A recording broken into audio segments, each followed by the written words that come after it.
High! আশা করি সবাই খুব ভালো আছো। আমি অনেক ভালো আছি। আর আজকে আমি একটু বেশি ভালো আছি। প্লাস আমি একটু খুশি আছি।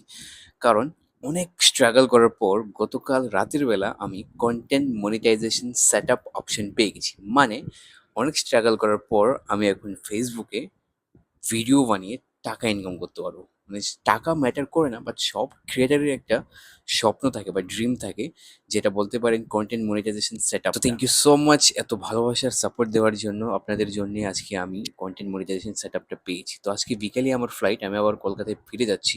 যদিও কিছু ফ্যামিলিগত কারণে আমি দীর্ঘ ৪ দিন ধরে বাড়িতে ছিলাম। বাট একটা বাড়িতে এসে একটা জিনিস তো রিয়ালাইজ করলাম যে নিজের বাড়িতেই নিজেকে কেন অতিথি মনে হচ্ছে। যাই হোক, বাজারে সবার সাথে দেখা করে বাড়িতে চলে আসলাম। বাড়িতে এসে জিনিস মনে পড়লো যে অনেকে আমাকে বাঁশকুড়ুলের কথা বলেছিল। তাই আমি নিজের বাঁশবাগানেরটাই গেলাম, যেটা আমি নিজের হাতে বানিয়েছি। যারা আমার আগের ব্লগটা দেখেছো সেখানে আমি বলেছিলাম যে যদিও সেখানে বাঁশকুড়ুল আমি পাইনি, যার ফলে আমি আনতেও পারিনি। আমি আর রনি লাঞ্চ করে আমরা বেরিয়ে পড়লাম এয়ারপোর্টের উদ্দেশ্যে। যদিও আমাদের বাড়ি থেকে এয়ারপোর্ট যাওয়ার জন্য অনেক রাস্তা আছে, তো অনেক রাস্তার মধ্যে আমরা সবচেয়ে বেস্ট রোডটা চুজ করলাম, যেখানে প্রাকৃতিক সৌন্দর্য দৃশ্য দেখতে দেখতে শর্টকাটে আমরা পৌঁছে যাবো এয়ারপোর্টে। সো আমরা টেসলা ফলো করতে করতে পৌঁছে গেলাম আগরতলা। আর আগরতলায় একটা খুবই ভালো দোকান আছে, যেখানে আমরা ইম্পোর্টেড রেড বুল মনস্টার পাবেন, যেটা থাইল্যান্ড ব্র্যান্ড, মানে থাইল্যান্ড থেকে ম্যানুফ্যাকচার করে আসে। সো ইন্ডিয়ান ব্র্যান্ড তো অনেক খেয়েছি, তাই আমরা থাইল্যান্ড ব্র্যান্ড ট্রাই করতে চলে গেলাম এই জায়গায়, যেটা আমরা পোলো টাওয়ার অপোজিটে একটা শোরুম আছে, যেখানে আপনার পেয়ে যাবেন। রেড বুল খেয়ে ইনস্ট্যান্ট এনার্জি গেইন করে আমি চলে গেলাম রোড ক্রস করতে। কিন্তু যে রাস্তার মধ্যে যে সুন্দর সুন্দর টেসলা চলছে, যেগুলো তো আমাকে সাইডই দিচ্ছে না। তুই কোথা থেকে এসেছিস জানি না, তোকে সাইড দেবো কেন? টেসলা এত ভিড়। সো হেয়ার ইজ আওয়ার সুন্দর আগরতলা এয়ারপোর্ট। বাইরের দৃশ্যটা আরো সুন্দর, যদিও এখানে টাইম নেই যে আপনাদের দেখাবো সুন্দর করে। বাট এয়ারপোর্টে ঢুকলেই না আমার কেন একটা ভয় লাগে, জানি না কেন।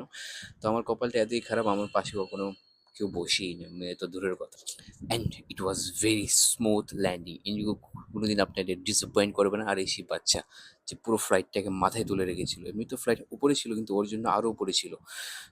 সো ভাবতে কোনো খারাপ লাগছে, কারণ কাল থেকে আবার সেই শিফট শুরু হয়ে যাবে। যাই হোক, বাড়িতে খেয়ে দিয়ে একটু হৃষ্টপুষ্ট হয়ে এসেছিলাম, আবার পাতলা হয়ে যাব।